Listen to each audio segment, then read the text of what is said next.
This is my record from Overheat Records in Japan in the early 80s. Pray for Smurf.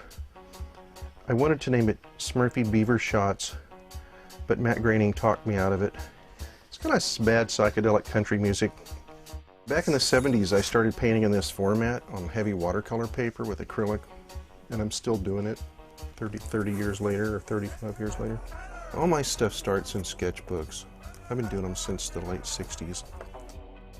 There's like a ceiling idea for a light show of like floating helium balloons above a perforated ceiling that has air jets that can like blast the balloons, and then it lets in light from above, you know.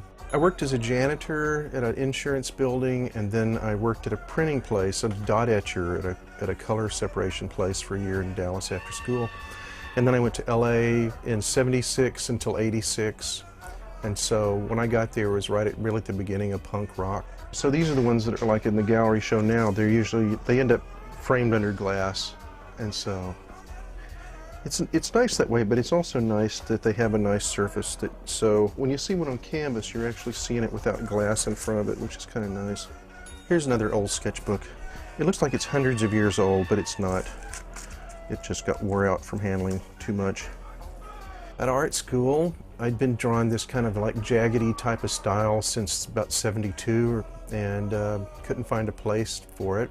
And then when punk came out, I saw Slash magazine, and it looked like the same kind of stuff. You know, it was like black and ripped up and black and white.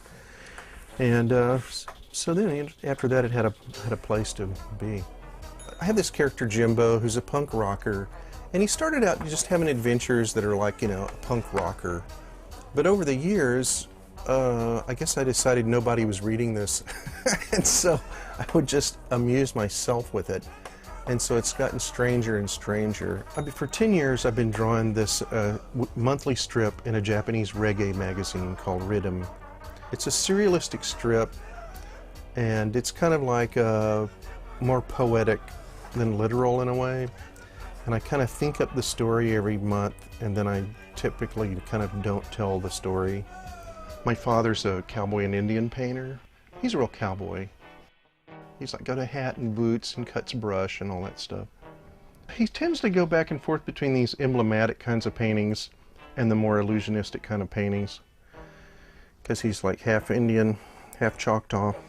Paintings, they just gradually change over time.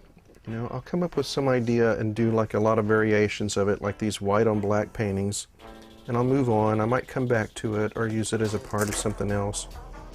You know, it's got a title down there.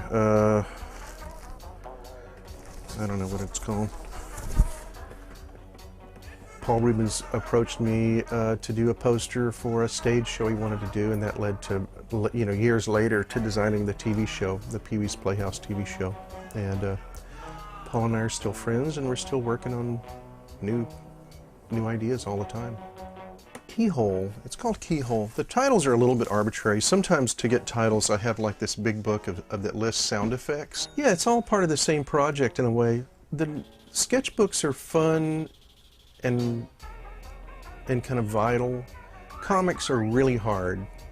They just take hundreds of hours, and you have to I have to race it over and over and over to even make it look crappy. Painting is real, kind of like Zen. So anyway, that's what my paintings are like.